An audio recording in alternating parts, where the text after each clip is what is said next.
Hey everybody, it's Neil from The Verge, and this is the iPhone X.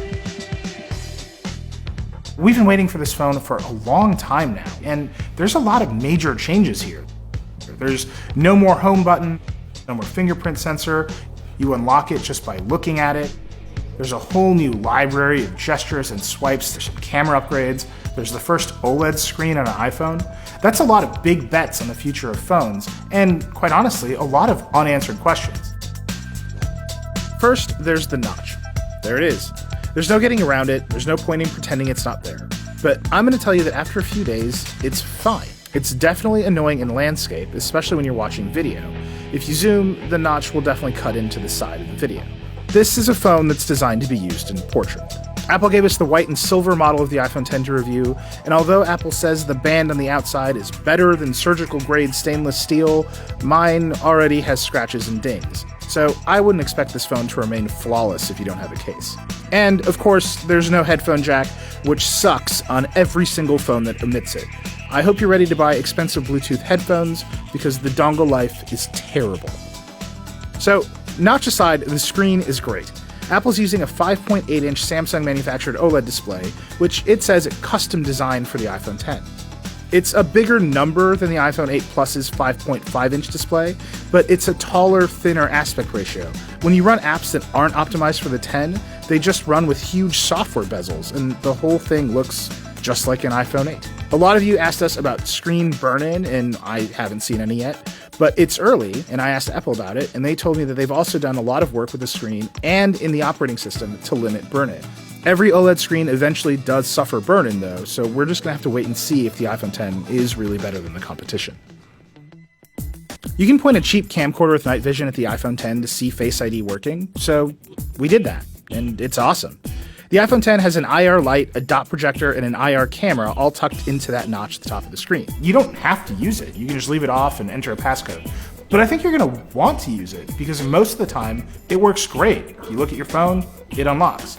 There are a couple of times when it doesn't work just great, and you're gonna have to adjust to make it work better. I had some problems with Face ID walking around in bright sunlight and under some weird fluorescent lights, and a lot of you noticed that I tend to hold my phone pretty far away from myself when I'm walking around.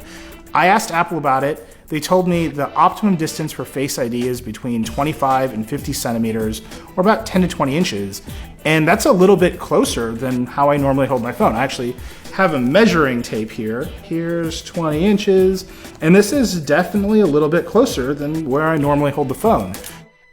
The iPhone X has basically the same cameras as the iPhone 8, and the photos look almost exactly the same. And I tend to prefer the photos from the Pixel 2.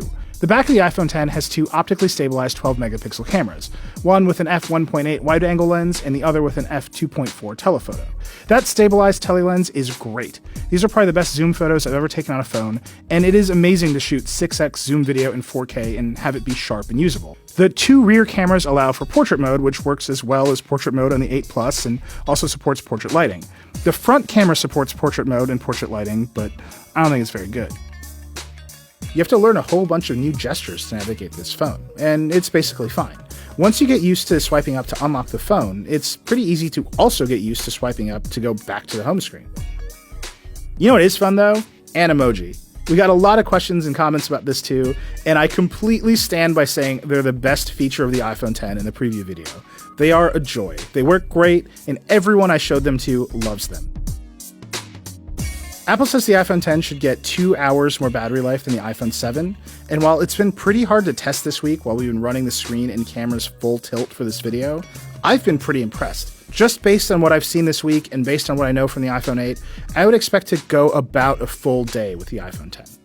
Just like the iPhone 8, the iPhone X supports Qi wireless charging, which means if you have a car like this BMW M550, you can just drop it on the pad and it'll charge up while you go.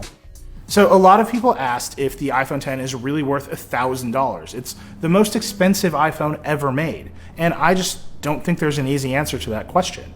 If you have the money and you're in love with the design, you should buy the iPhone X. I think you're really gonna like it. It's a great phone.